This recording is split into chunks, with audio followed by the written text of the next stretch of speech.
दोस्तों कहते हैं किस्मत भगवान लिखते हैं, लेकिन कुछ लोग होते हैं जो अपने अच्छे कर्मों से किस्मत को खुद लिख लेते हैं। दोस्तों आज की ये कहानी है दीपक की। एक ऐसा लड़का जो गरीब था, लेकिन उसके सपने अमीरों से भी बड़े थे। मिट्टी के घर में रहने वाला वो बच्चा जो रोज सुबह अपने सपनों को अपनी फटी किताबों में ढूंढता था। जिंदगी उसे रोज हजारों ताने मारती, लेकिन वो चुपचाप सब सह लेता। दीपक का घर बस नाम का घर था। छत से पानी टपकता, मां बीमार रहती और घर चलाने के लिए दीपक को छोटी उम्र में चाय की दुकान पर काम करना पड़ा। स्कूल जाने से पहले वो दुकान पर झाड़ू लगाता, बर्तन धोता और दिन भर चाय की केतली उठाए लोगों की आवाज सुनता। अबे ओ छोटू, 2 कप चाय इधर लाना। कभी कोई उसकी फटी शर्ट देखकर हंसता तो कभी कोई कह देता, पढ़ लिख के कौन सा बड़ा आदमी बनेगा। लेकिन दीपक को इन बातों से फर्क नहीं पड़ता था। उसने अपनी मां से एक बात सीखी थी, गरीब पैदा होना हमारी गलती नहीं, लेकिन गरीब मरना ये हमारी जिम्मेदारी है। दोस्तों वो एक दिन जिसने उसकी किस्मत बदल दी। जिंदगी की सच्ची कहानियां हमेशा किसी छोटे पल से ही शुरू होती हैं। ऐसा ही एक दिन था।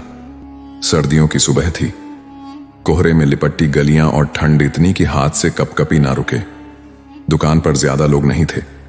तभी एक बूढ़े बाबा दुकान पर आए। फटे पुराने कपड़े, पैर में टूटी चप्पल, हाथ कांप रहे थे। बाबा ने थरथराती आवाज में कहा, बेटा 1 कप चाय मिलेगी?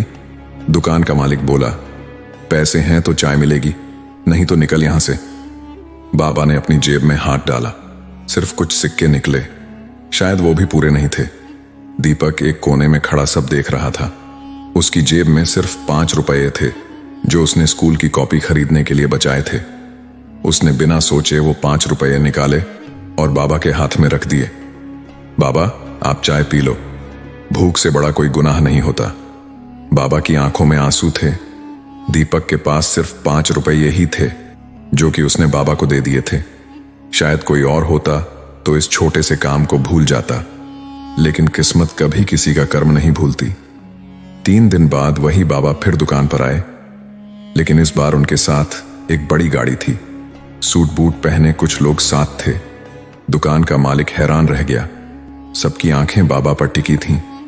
बाबा ने दीपक को पास बुलाया और कहा, बेटा जिस दिन तुमने मुझे चाय पिलाई थी, उस दिन तुमने सिर्फ एक बूढ़े आदमी को नहीं, अपनी किस्मत को खरीद लिया था।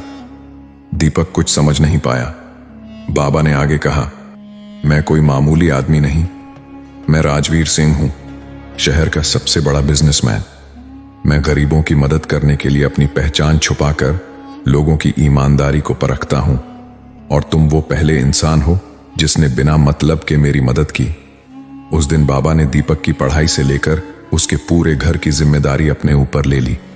फिर कुछ सालों बाद वही दीपक जो कभी लोगों की चाय के कप धोता था, आज IAS ऑफिसर बनकर पूरे गांव की किस्मत बदल रहा था। जिस दुकान पर कभी लोग उसे ताने मारते थे, उसी दुकान के मालिक ने एक दिन सलाम ठोक कर चाय दी। लोग पूछते थे, दीपक तेरी किस्मत कैसे बदल गई? तो दीपक सिर्फ एक ही जवाब देता, किस्मत ऊपर वाला लिखता है, लेकिन उसे सही वक्त पर बदलने की ताकत सिर्फ हमारे कर्मों में होती है। दोस्तों अगर जिंदगी में कुछ बड़ा बनना है तो अपनी किस्मत से शिकायत करना छोड़ दो और अपने कर्मों को ऐसा बना लो कि खुद किस्मत तुम्हारे दरवाजे पर दस्तक दे। दोस्तों ये कहानी सिर्फ पढ़ने के लिए नहीं है, ये कहानी महसूस करने के लिए है। अगर तुमने ये कहानी पढ़कर सीने में कुछ धड़कन तेज महसूस की ना, तो समझ लो कि तुम भी वही दीपक हो, बस तुम्हारा वो दिन अभी आना बाकी है। दोस्तों अगर कहानी आपको अच्छी लगी तो इसको लाइक और शेयर जरूर करना। साथ ही ऐसी ही प्रेरणादायक कहानियों के लिए